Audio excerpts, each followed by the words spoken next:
اللهم انصرنا عليهم ببركة الله أكبر.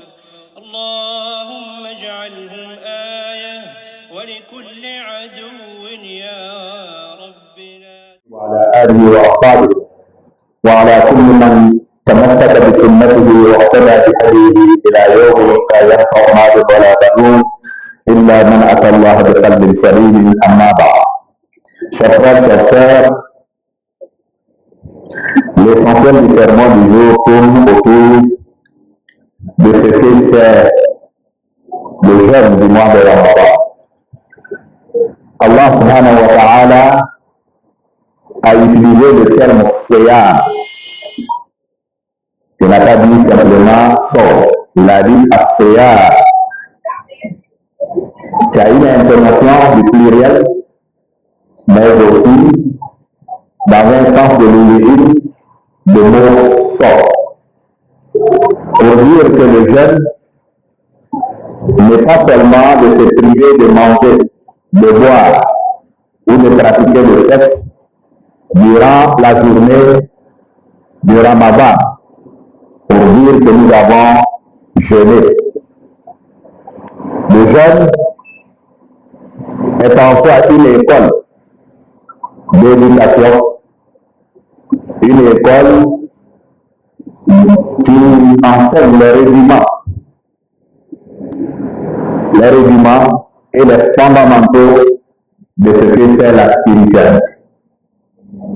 Donc, jeûner est en trois catégories. Il faut assembler ces trois catégories de comportements-là pour pouvoir être en jeûne. Il y a ce que nous appelons le jeûne du commun des mortels. Ce que les gens pensent savoir, tout le monde sait ça. Ce qui consiste pendant le jour de Ramadan de ne pas manger, de ne pas boire et de ne pas pratiquer le sexe. Pour la majorité d'entre nous, c'est seulement cela le jeûne. Ça, c'est sûr de tout le monde. Mais cela seulement n'est pas le jeûne.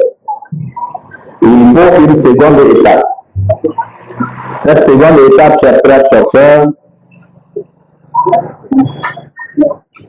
consiste à s'abstenir, c'est-à-dire tout son corps doit s'abstenir de tout ce qui est péché. Ça veut dire que tout ce que l'islam condamne sur le plan des valeurs, n'est-ce pas, des mauvaises mœurs, des turpitudes, des débauches, c'est l'ensemble de tout cela que l'on doit se priver de faire durant les jours et les nuits du mois de Ramadan.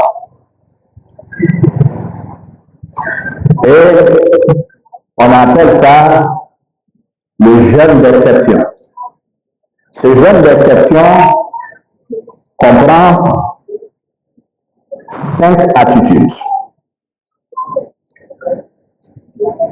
La première attitude à adopter est de s'abstenir, de regarder, de dire, de faire tout ce que je viens d'énumérer, mais aussi de se priver des critiques. Que les critiques soient positives ou négatives. Critiquer quelqu'un en islam dans son dos est un péché. Même si ce que tu as dit de lui est bien. Mais le fait de ne l'avoir pas dit en sa présence est appelé raïba. Quand tu dois dire quelque chose de quelqu'un, il faut qu'il soit présent. Parce que c'est considéré comme si tu avais mangé sa chair. Quand tu parles de quelqu'un dans son dos, l'islam dit que tu as mangé sa chair. Donc pendant le mois de Ramadan, nous devons nous priver de parler des gens dans leur dos. C'est pas seulement ne pas manger, ne pas boire. Et nous devons nous priver de mentir. Pendant le jour et la nuit du mois de Ramadan, fais en sorte que tout ce qui va sortir de ta bouche soit vrai, sois juste et vrai. Il ne faut pas dire des contre-vérités. Il ne faut pas dire des choses que toi-même tu sais que ce que je dis là, ça n'a aucun fondement. Il ne faut pas dire ça. Ne mens pas. Il ne faut pas aussi marcher entre deux personnes avec des paroles ou des propos, des analyses, des conclusions ou bien même des conseils qui peuvent les mettre en porte-à-faux pendant le mois de Ramadan. Il faut éviter de marcher entre deux personnes et dire des choses, surtout la médisance, il faut l'éviter. Et ensuite, il faut éviter d'entendre, d'écouter tout ce qui est interdit à l'islam. Je l'ai dit le vendredi passé, il y a des religions qui font l'apologie d'une créature qui lui donne le statut d'un dieu. Et dans certaines de ces religions-là, ils disent que chanter, c'est prier 2 fois. Donc souvent, ils chantent à la gloire de cet individu-là, on le magnifie. Ce qui est chez nous, dans notre fondement de foi ici, à Shirk, l'association à Allah. Donc ce type de chansons-là, il ne faut pas les écouter. Suivez bien mon regard. Là où toi tu es là, on ne doit pas jouer ça là-bas. Même si on le dit là-bas, toi tu dois quitter là-bas. Tes oreilles ne doivent pas entendre ces choses insensées là, du point de vue de ta foi musulmane. Il y a des choses qu'on ne regarde pas. Il ne faut pas rester en état de jeûne et regarder la nudité de d'autres personnes, soit-il sur les réseaux sociaux. Donc je demande à quelqu'un qui balance certaines images. Dans mes enquêtes, j'ai trouvé que quelqu'un, soit il est de ce quartier, soit il est de la communauté. Dans mon rôle d'imam et d'investigateur, j'ai constaté que cette personne-là publie des images de nudité, des sex tapes. C'est comme ça que vous appelez, non? Les sex tapes. Cette personne-là continue, même pendant ce mois de Ramadan, de publier ces images-là sur Telegram. Je donne même le nom de la chose pour vous dire que dans ma bouche, la mensonge ne sort pas. Voilà pourquoi, quand moi je te parle honnêtement, sincèrement, et je suis direct avec toi. Pour moi, c'est en a eu du début. Voilà. Donc cette personne-là, qu'elle arrête, elle est démasquée. Je sais qui c'est, mais je n'ai pas le droit de dire son nom. S'il est parmi vous en ce jour, qu'il m'écoute, qu'il arrête de diffuser ces images. C'est pas bon pour lui. Et il joue le rôle de Satan, d'un diable, qui attire les gens à regarder ce qui peut annuler, n'est-ce pas, le mérite du jeûne de leurs yeux et de leurs regards. Ça peut provoquer des tentations en eux qui peuvent les amener à dévier. C'est pas bon. Donc je demande à la personne d'arrêter. Et il le diffuse sur un groupe. Peut-être que lui-même il n'est pas parmi nous, mais il y a des gens parmi nous ici qui sont de son groupe Telegram. Arrêtez ça parce que c'est pas bon. Qu'Allah nous donne la bonne compréhension. Troisième chose que je voulais ajouter, tout ce qui est détesté en islam, en matière de mauvaises mœurs, même s'asseoir pendant le mois de Ramadan, avoir des pensées malsaines, il ne faut pas le faire. Il ne faut pas le faire. Parce que le mois de Ramadan, c'est une école de la spiritualité. C'est comment amener tout son corps à être, n'est-ce pas, en bonne relation avec son Créateur. Quatrième étape, chers frères, chers sœurs, c'est de faire en sorte que, au moment de la rupture, et sur ça je vais insister, accordez-moi 5 minutes, sinon l'heure de la prière est arrivée. Mais je ne peux pas m'arrêter en 6 bouts de chemin sans achever ce que je dois achever. Et ce que je vais dire est tellement important, capital et d'actualité, et accordez-moi 5 minutes pour ça. Chers frères, chers sœurs, au moment de la rupture du jeûne, il faut éviter de rompre son jeûne avec le haram. Le messager de sallallahu alayhi wa sallam, رب صائم أو كم من صائم ليس له من صيامه إلا الجوع والعطش. Le messager dit sont nombreux ceux qui jeûneront pendant ce mois de Ramadan, mais ils n'auront pour récompense pour leur jeûne que la famine et la soif des femmes ou d'autres qu'ils ont enduré et qu'ils ont subi. Ça veut dire qu'il va souffrir pour rien. Lui, il va penser qu'il a jeûné, mais en réalité, il n'a rien fait. Dieu ne lui doit absolument rien. Chers frères, chers sœurs, ces nombreuses personnes sont parmi ceux qui vont rompre leur jeûne au moment de la rupture avec le haram. Et vous savez ce que c'est le haram?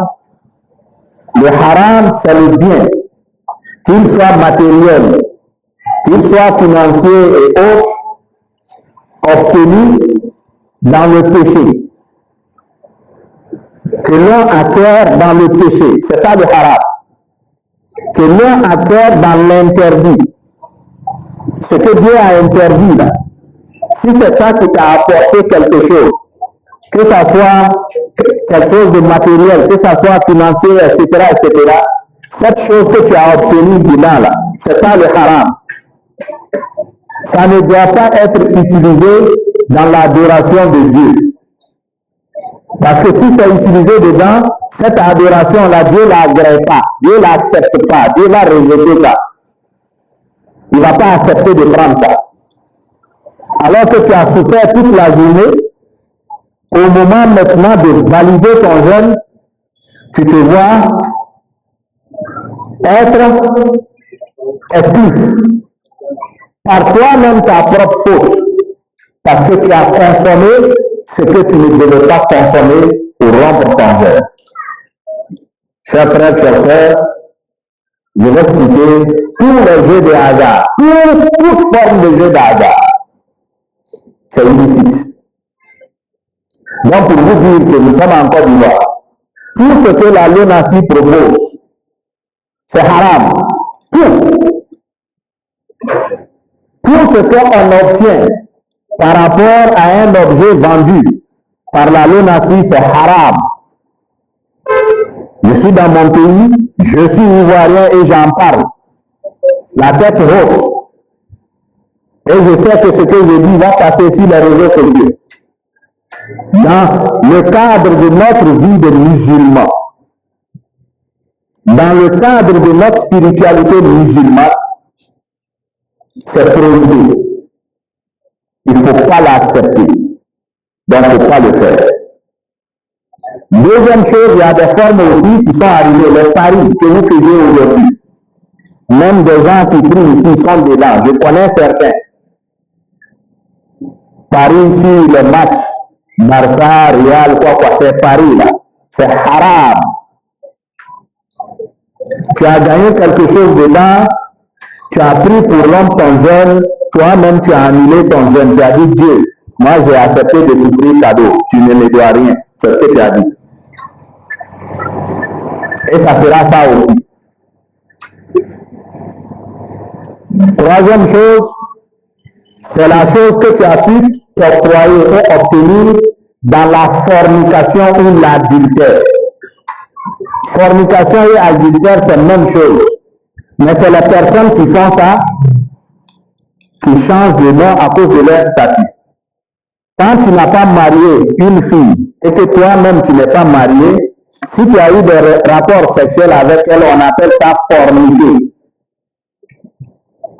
Mais quand toi tu es marié, ou elle est mariée, on dit que tu as commis l'adultère. Parce que tu as un mari, mais tu as fait ça avec quelqu'un qui n'a pas marié, pendant que tu es marié. Tu as une femme, tu as laissé ta femme, tu as fait avec une autre femme, soit tu n'es pas marié ou tu es marié. On dit que tu as commis l'adultère. En temps normal en islam, quelqu'un qui a commis l'adultère, on doit le lapider à mort. On le lapide jusqu'à il va rendre l'âme, il va mourir. C'est ça qui va effacer le péché d'adultère. Comme on ne sait pas, on joue avec ça. Donc si tu as commis une seule fois l'adultère dans ta vie, c'est comme si tu es en sursis. Tu es condamné, mais tu es en sursis. Tu es un cadavre ambulant. Tu es là, tu te promènes, mais du point de vue de l'islam, tu es un cadavre. C'est pas bon. Si tu as eu la chance que tu es en Côte d'Ivoire ici, tu n'es pas dans un pays de charia où ça peut être appliqué sur toi. Ramadan que Dieu t'a donné, là, pour profiter de ça pour te racheter. Pour plus faire ça. Toute ta vie, pour plus faire ça. Un homme marié ne cherche pas femme dehors. Une femme mariée ne cherche pas garçon dehors. Faire ça, c'est un crime. Ça fait partie des péchés capitaux.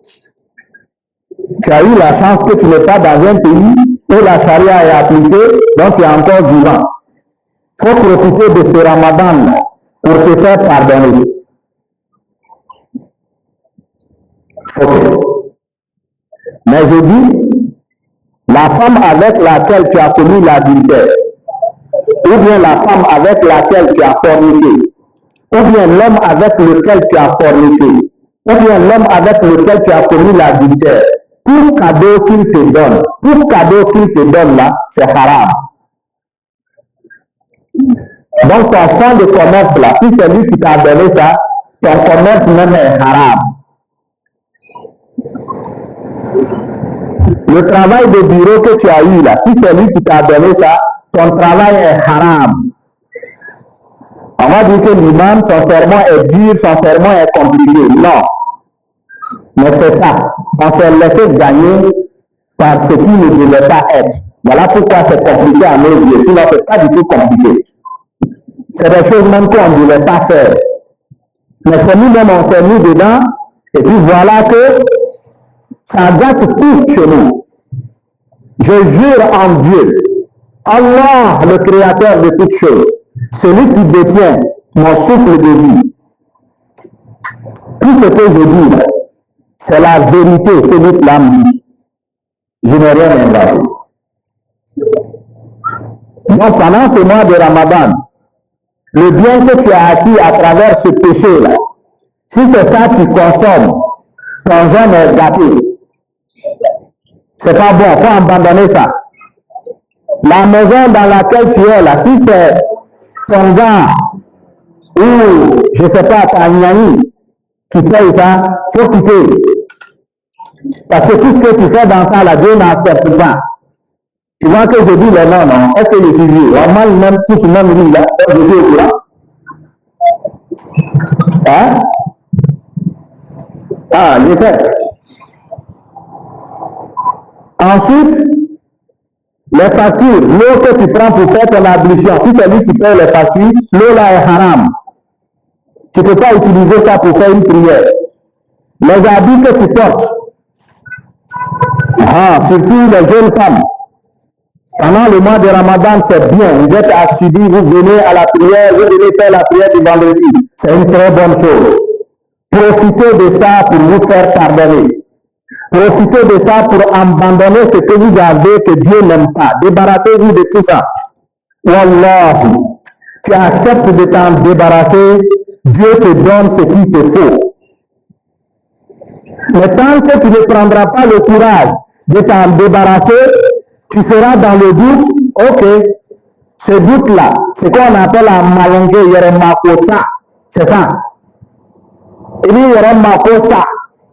Il est dans ce cas, il m'a fait une groupe, fait à la sarate à la borokadima. Qu'Allah nous donne la bonne compréhension.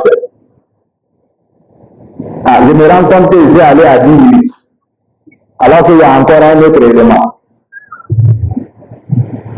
Cet élément-là, ça s'adresse à nos frères et sœurs cadres qui occupent des postes de DG, qui occupent des postes, n'est-ce pas, de finances, qu'ils gèrent au nom de la République, donc un bien public qui n'est pas leur bien privé.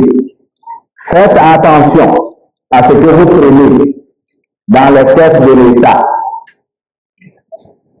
Lorsqu'on te donne un budget pour exécuter, n'est-ce pas, des tâches au compte de l'État, je donne un exemple simple et terre à terre. Si le budget qui est voté est de 10 000 francs et que tu as exécuté les travaux et tous les travaux finalement ont coûté 8 000, donc ça doit rester 2 000 francs dans les caisses de l'État. Les 2 000 francs là ne t'appartiennent pas. Ça doit rester dans les caisses de l'État. Si tu prends 1 500 francs dedans et puis tu déclares à l'État que c'est 500 francs qui est resté, ok, mais les 1 500 que tu as pris là, c'est haram. Tu as construit une maison avec, ta maison est haram. Tu as payé les sacs de riz, les sucres venus distribuer aux musulmans, tu leur as donné haram. Et tous ceux qui vont rompre leur jeûne avec ce sucre, ce riz, ce macaroni-là, leur jeûne sera invalidé. Et tu en seras le responsable le jour du jugement dernier parce que tu vas devoir rendre à chacun son jeûne que Dieu n'a pas validé à cause du haram que tu lui as donné. Ce que je dis là, tu ne l'entendras pas partout. Voilà. C'est pour cela que nous, notre mosquée là, il est démontable. On a fini notre vendredi, on démonte. Vendredi prochain, on construit encore. Donc, il n'y a pas elle qui va nous réveiller. On dit ce que Dieu nous recommande de dire. Ou bien, tu as déplacé la virgule. Les travaux ont coûté 10 000. Tu as ajouté un second 0, tu as poussé la virgule qui est allée à 100. On t'a payé les 100. Alors qu'en année consciente, devant Dieu, les gens qui savent qu'il a fait à 10 000. Mais tu as facturé 100 000. N'est-ce pas? Donc la différence, tu connais le montant. Cette différence-là, c'est haram. Parce que ce n'est pas pour toi. C'est un bien public. Ça appartient à tout le monde. Et ce n'est pas tout le monde qui va autoriser à utiliser cela pour tes fins propres. L'État, ce n'est pas pour ta famille. L'État, ce n'est pas pour toi. L'État, ce n'est pas pour les musulmans de Côte d'Ivoire. C'est pour tout le peuple de Côte d'Ivoire. Donc, même si un imam te dit qu'en utilisant cet argent-là, tu l'as utilisé sur aussi des Ivoiriens qui sont aussi, n'est-ce pas, des ressortissants de l'État, il faut dire que c'est faux. Parce que ça a été fait sans l'accord des autres qui ne sont pas musulmans. L'islam est une religion de transparence, d'honnêteté, de justice et de vérité. Voilà pourquoi l'islam ne ressemble pas aux autres religions. Chers frères, chers sœurs, vous pouvez comprendre le reste, qu'Allah nous apporte la guidance. Qu'il fasse de nous des musulmans pieux, honnêtes et sincères. Allah fasse que tous nos actes de dévotion pendant ce mois de Ramadan puissent croiser lui-même son assentement et qu'il nous récompense à la mesure de nos efforts. إلهنا وربنا اغفر لنا ذنوبنا وإسرافنا في أمرنا وثبت أقدامنا وانصرنا على القوم الكافرين. ربنا آتنا من لدنك رحمة وهيئ لنا من أمرنا رشدا. ربنا آتنا في الدنيا حسنة وفي الآخرة حسنة وقنا عذاب النار. ربنا لا تزغ قلوبنا بعد إذ هديتنا وهب لنا من لدنك رحمة إنك أنت الوهاب. قوموا إلى صلاتكم.